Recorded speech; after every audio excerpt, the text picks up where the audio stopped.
Hold on.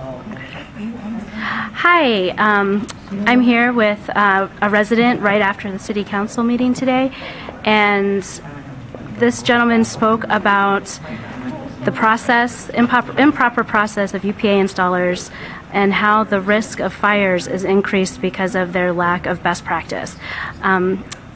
If you would like to state your name or just your experience, your background, and what you witnessed today.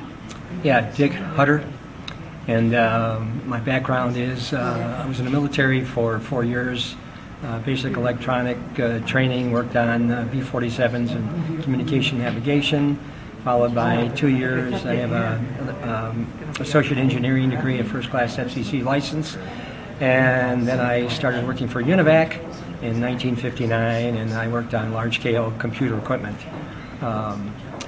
I observed 3 installations of smart meters. The first was at my residence in July 25th of this year, and the removal was one in which the installer from the UPA had to use a great deal of force. The house is 35 years old, therefore there was a lot of corrosion and difficulty in removing it. The gentleman that took it out had to use a great deal of force, as I said earlier.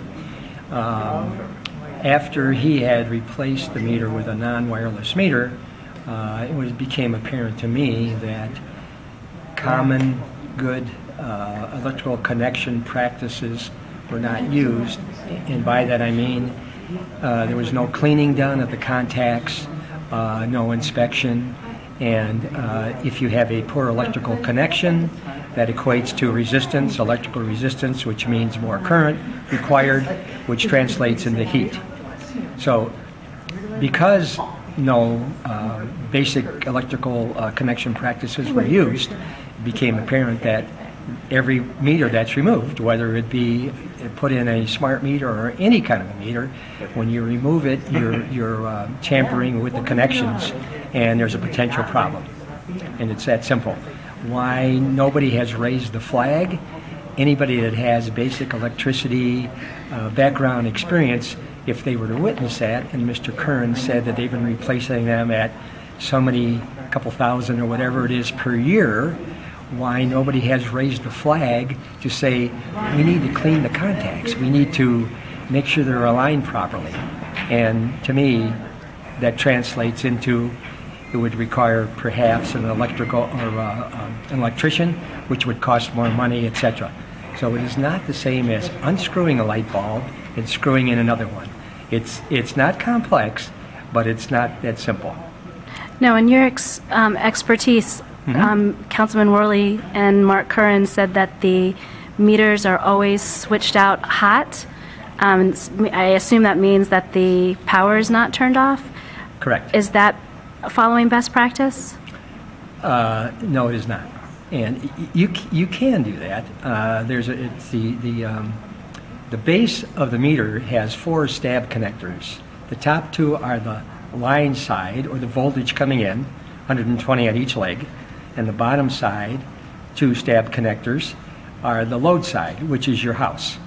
And the practice they use is they remove the top 2, or they tilt the meter, and then they take out the bottom ones. The correct way would be to cut the power, pull out the meter, clean the contacts, and in addition to cleaning it with perhaps an abrasive, like a file, then they could also use an electrical jelly to put on the connections, which would help make a better connection.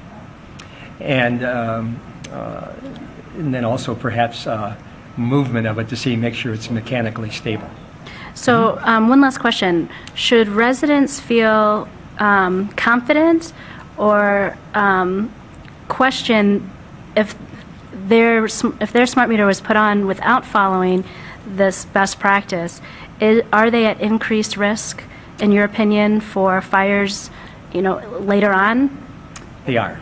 If they don't occur now, the potential is always there. Every replacement that goes in and mechanically changes or mechanically interfaces with the connections across the country, everyone is a potential problem, and much could be eliminated by just a general good electrical connection practice. It's that simple. Okay, thank you.